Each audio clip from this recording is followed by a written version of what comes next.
मित्रांनो, मी रमेश.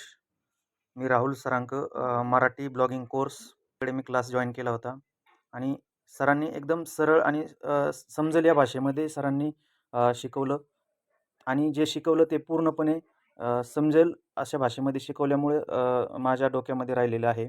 आणि ज्या किचकट गोष्टी असतात त्या ब्लॉगिंगमध्ये ते पूर्णपणे सरांनी समजून सांगितल्यामुळं त्या माझ्या पूर्ण डोक्यामध्ये राहिल्या व सर जे शिकवतात ते खूप चांगल्या प्रकारे शिकवतात.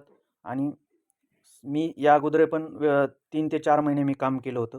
त्या वेबसाईटवर पण मला ते पूर्णपणे समजलेलं नव्हतं. त्यामुळे मग मी ते काम वेबसाईटवर केलं नाही. आणि मग त्यानंतर सरांचा मला Instaवर व्हिडिओ भेटला आणि त्यामधून मग मी क्लास जॉइन केला. आणि मी जे ब्लॉगिंगचं कोर्स केला होता त्यापेक्षा 10 पटीने सरांनी चांगलं शिकवलं. आणि आज मी पुन्हा ब्लॉगिंग सुरू करण्याचा प्रयत्न करणार आहे. आणि सरचे धन्यवाद.